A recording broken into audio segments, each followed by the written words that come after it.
Televisión Legislativa presenta un diálogo democrático y participativo con temas de coyuntura e interés nacional. Diálogo, un espacio para todas las voces. A continuación.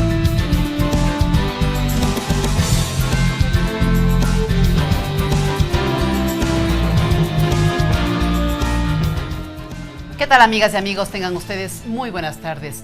La preparación de cada uno de estos programas de diálogo que se difunde a través de los medios de comunicación de la Asamblea Nacional, la radio, la televisión y el Internet, exige en cada uno de nosotros, de los responsables de este espacio, buscar aquellos temas que realmente importan e interesan a la comunidad, tal como lo dice nuestra presentación, y que no se quede tan solo en palabras, sino que se vuelva una práctica. Por eso, la convocatoria permanente para que usted le ponga gran atención a cada uno de los temas que acá desenvolvemos. También nos esforzamos por traer técnicos en la materia, especialistas en cada uno de aquellas temáticas que son parte del desarrollo de los programas como este de diálogo. Señoras y señores, tengan ustedes muy buenas tardes. Bienvenidas y bienvenidos a este espacio de información, de opinión y, como lo hemos dicho en algunas ocasiones y hoy lo repetimos, de profunda reflexión sobre los temas que realmente importan e interesan a la comunidad. Nuestro saludo a través de la radio en todo el territorio ecuatoriano. 24 provincias del país, 4 regiones de la patria. Decimos presente. A través del Internet en todo el mundo, en donde usted se encuentre, nos escucha, nos sintoniza en vivo.asambleanacional.gov.es y la televisión legislativa, señal abierta, en las ciudades de Quito, Guayaquil y Cuenca. En Quito, canal 42, en Guayaquil, canal 22 y en Cuenca, canal 27. Está el país atravesando por una circunstancia de trascendencia y de mucha concentración de cada uno de nosotros como seres humanos, como parte de una sociedad importante. Por eso, el tema que hemos preparado para desarrollarlo junto a ustedes tiene que ver con el nivel de cultura que tenemos los ciudadanos ante las situaciones de riesgo. Nuestro primer invitado, el ingeniero Roberto Díaz, él pertenece a la Unidad de Gestión de Riesgos de la Asamblea Nacional. En la primera parte, ustedes ya podrán anticipar, vamos a hablar sobre nuestro comportamiento en los sitios de trabajo, en las oficinas. ¿Estamos preparados? ¿En qué nivel? Sí, lo vamos a conocer. Y más adelante estaremos hablando sobre el nivel de construcción que tenemos en el país y cuánto esa construcción está o no de acuerdo con los riesgos que permanentemente atravesamos como seres vivos y como habitantes, ya sea en el campo como en la ciudad. Para ello también contaremos con un técnico en la materia, como es el urbanista, el arquitecto Alberto Andino. Vamos a saludar con nuestro primer invitado, el ingeniero Roberto Díaz, agradeciéndole su presencia y por haber aceptado esta invitación. Muchísimas gracias por la invitación. Y para poner en contexto lo que vamos a conversar en esta casi hora de programa, pongámosle también atención a este trabajo periodístico que ha elaborado nuestro compañero Byron Pérez. Ecuador es un país que se encuentra expuesto a un sinnúmero de fenómenos naturales como volcanes activos, sequías, inundaciones y riesgos propios de la actividad humana, lo que hace vulnerable a la población ante las amenazas propias del terreno. De allí, la importancia de construir una cultura de gestión de riesgos que, basada en la planificación, permitirá estructurar un desarrollo que pueda convivir con las amenazas presentes en nuestra geografía. La Secretaría Nacional de Gestión de Riesgos es el ente rector del sistema y entre sus ejes de acción cuentan los procesos de formación de la comunidad, con el objeto de generar esta cultura que consolide la solidaridad y el conocimiento sobre la base de la autoprotección y corresponsabilidad. La autoprotección, saber cuáles son mis capacidades individuales y también como familia, tener un plan, cómo vivo con una amenaza, si esa amenaza, de qué manera soy más o menos vulnerable y cómo actuar para ser menos vulnerable y que sea parte incorporada a nuestro cotidiano. De allí, la importancia de que en cada hogar se cuente con recursos para hacer frente a circunstancias adversas. Por ejemplo, el Plan Familiar de Emergencias, que permite identificar y reducir los riesgos. Igualmente, contiene recomendaciones para actuar adecuadamente en caso de presentarse una emergencia, como son los artículos básicos para afrontar un evento adverso. Así también, Debemos conocer sobre las alertas volcánicas, que dependiendo del nivel de actividad del evento, las autoridades las determinarán con el fin que la población y las entidades responsables adopten medidas de seguridad. De esta manera, la alerta blanca considera una situación normal, alerta amarilla indica observación, alerta naranja representa situación de atención y la alerta roja implica peligro. Según Fabricio Echeverría, de la Secretaría Nacional de Gestión de Riesgos, la preparación para la respuesta ante emergencia parte de un monitoreo permanente, lo que permite pronunciarse ante un evento adverso. La respuesta tiene diferentes momentos, ¿no? Entonces, esto va de la mano también de un monitoreo permanente, que la Secretaría cuenta con salas a nivel nacional y a nivel regional, y en determinadas provincias donde hay amenazas focalizadas cuenta con una unidad de monitoreo permanente, transmite la información y es lo que nos permite, junto con la unidad de análisis de riesgo y la evaluación de los institutos técnicos científicos, pronunciarse al ente rector en el ámbito de una alerta y una amenaza. Es deber del Estado proteger a las personas, las colectividades y la naturaleza frente a los efectos negativos de los desastres, que pueden ser de origen natural o antrópico. Veamos qué es lo que hace en estos casos el Cuerpo de Bomberos de Quito.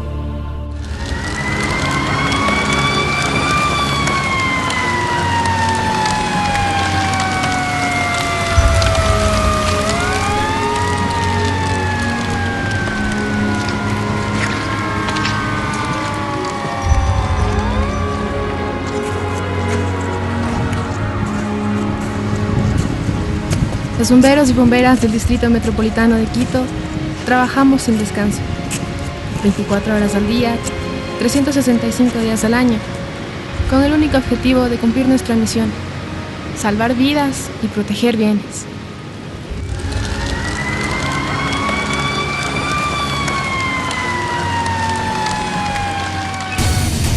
La respuesta inmediata se articula a través de la central de emergencias e intervienen los organismos preparados para su atención a fin de canalizar de forma oportuna la respuesta institucional a los diferentes tipos de emergencias que se presenten.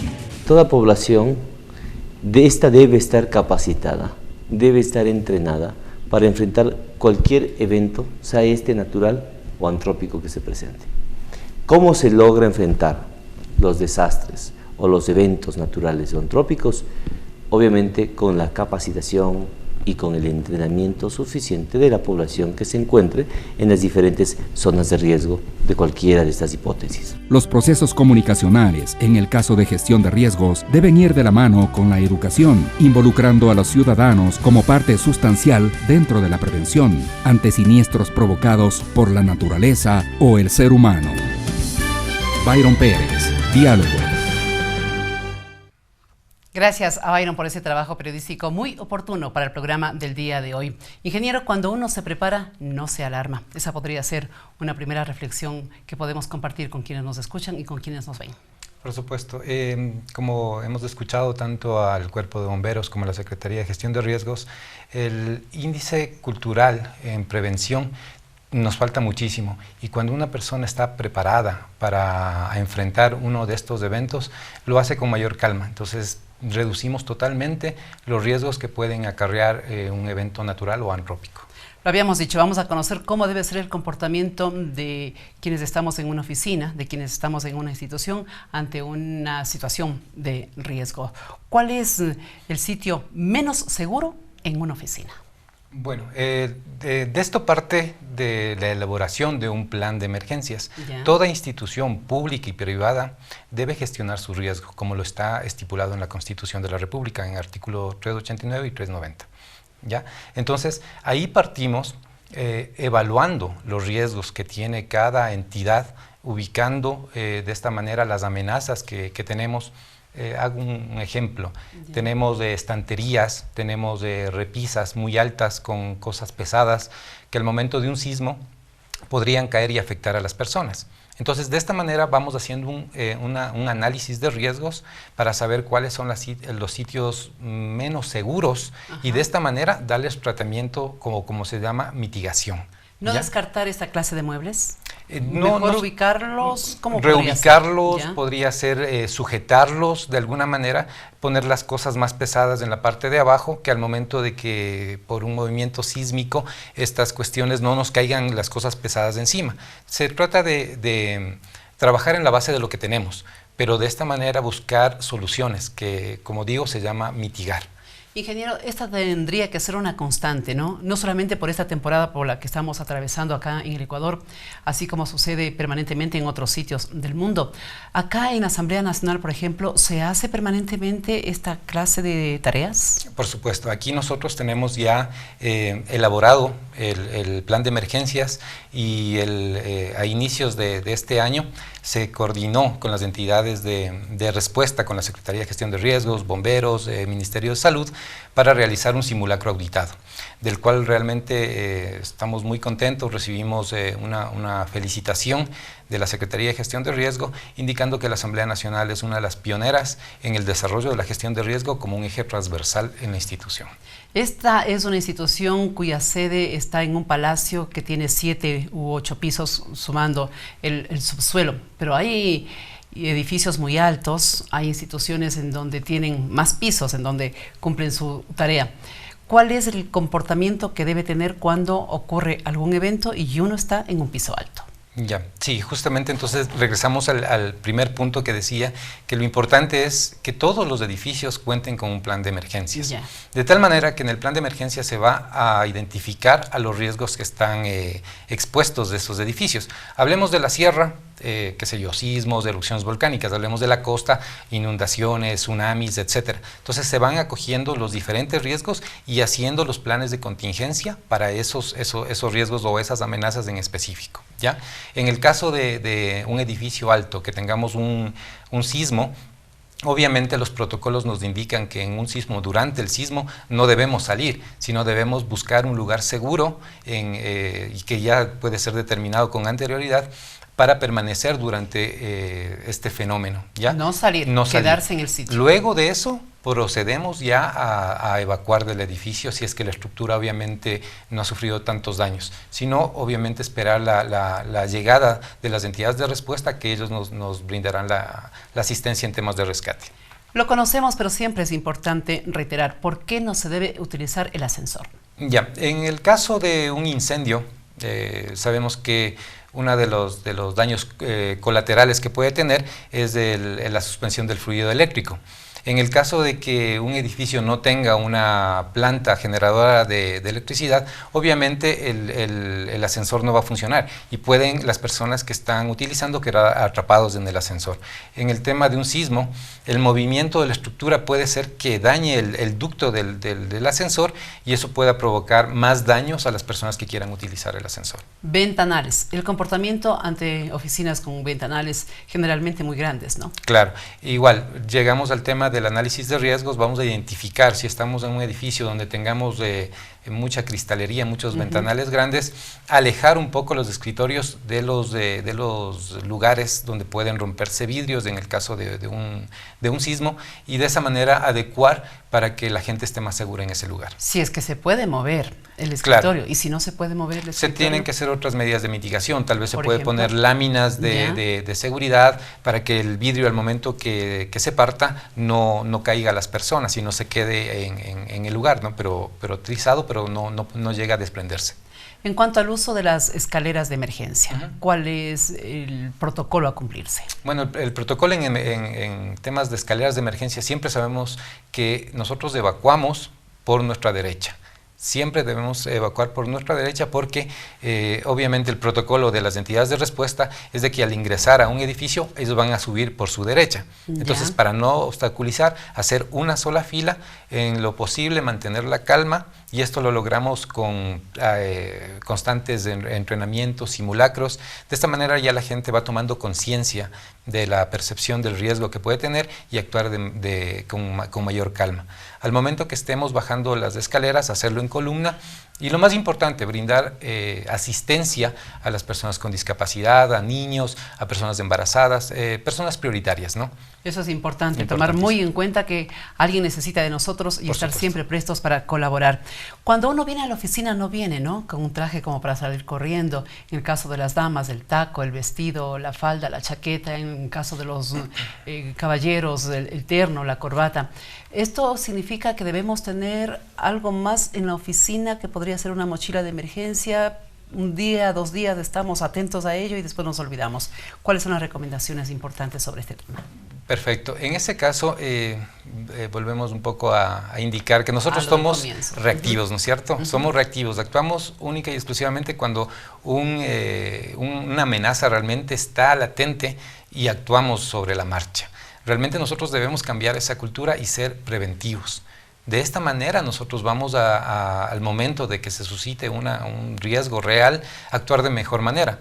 El tema de tener una mochila de emergencia sería fabuloso a las condiciones que nosotros tenemos. En el caso puntual de acá de la Asamblea Nacional, sería importante tener una pequeña mochilita con unos zapatos cómodos para las mujeres y, qué sé yo, una mascarilla, unas gafas para el tema de caída de cenizas, para el tema de incendios forestales que estamos viviendo en estos momentos. Y de esa manera poder tener una evacuación más tranquila, ¿no es cierto? Y esto, vuelvo y repito, lo hacemos con una conciencia de prevención. ¿Por qué tiene que ser una mochila? Alguien puede decir, yo puedo utilizar un bolso, sí, tengo una cartera adicional allí y ahí están mis cosas. La comodidad de la mochila. No necesariamente puede ser una mochila. ¿Sí? Puede ser un bolso. Alguna cuestión que la persona se sienta cómoda para llevar, ¿no es cierto? Puede ser su bolso, puede ser una mochila, etcétera. O sea, no es necesariamente que sea una regla estricta que sea una mochila. Estamos hablando de edificios altos en donde varias oficinas están en el último piso, otros cerca de la terraza. Esa gente va a querer irse más bien a la terraza antes que bajar a la planta baja. ¿Cuál podría ser la mejor conducta en un caso de emergencia? Ya, igual tenemos que saber qué tipo de emergencia vamos a tener. En el caso de un sismo, nosotros, como vuelvo y repito, esperamos a que pase el primer movimiento, nos protegemos y luego evacuamos, porque vamos a tener un cierto tiempo de calma para poder evacuar e ir a un sitio más seguro, ¿no es cierto? En el caso de un incendio, recordemos lo que pasó en el edificio de las cámaras, en Guayaquil. ¿Ya? La gente obviamente tiende a subir por la desesperación, pero sabemos que en un incendio estructural, en un edificio, el incendio va a subir. ¿Ya? Ahí es lo que utilizamos las escaleras de emergencia. Las escaleras de emergencia deben tener ciertos aditamentos que exige la normativa de los bomberos, como son gradas presurizadas, para impedir que el humo ingrese a ese ducto y sea un ducto seguro para evacuar, ¿ya? Entonces, tal vez la falla de un sistema de eso hace que la gente se desespere, porque en un incendio lo primero que nos afecta es la asfixia, ¿ya? Y por eso tendemos a buscar aire menos viciado y pretendemos subir, pero estamos viendo que estamos cayendo en una rampa. ¿Y en el caso de un subsuelo? Ya en el caso de un subsuelo igual, sabemos que las construcciones deben cumplir con normativas sismo resistentes y en el caso de un incendio igual estipula en la ordenanza del combate de incendios que deban tener sistemas contra incendios para tener mayor seguridad en el momento de evacuar. ¿Ya? Entonces nosotros debemos en el plan de emergencias contemplar las vías de evacuación tanto de subsuelos como de pisos altos. Como hemos escuchado, es importante, es trascendental contar con un plan. No solamente porque lo dice la Constitución, no solamente porque hay una ley, sino porque el sentido común nos obliga a que en el sitio en donde estamos trabajando debe existir un plan. Si no lo hay, comenzamos entonces a exigir en nuestras respectivas instituciones, en las respectivas oficinas, en el sitio de trabajo. Ahora hemos tomado como, por ejemplo, el Palacio Legislativo, pero hay fábricas, tenemos otras oficinas públicas del sector privado también, en donde tiene que haber este plan y personas preparadas para aplicar ese plan con la serenidad y el profesionalismo que obviamente se tiene que aplicar. Cuando ya hemos sido evacuados, ya hemos salido del edificio, ya estamos nosotros seguros, lo que inmediatamente pensamos es, ¿y la familia? Bien, sobre este tema vamos a volver cuando le participemos a ustedes estos mensajes y retornemos con nuestro primer invitado del programa del día de hoy, el ingeniero Roberto Díaz, de la Unidad de Gestión de Riesgos de la Asamblea Nacional.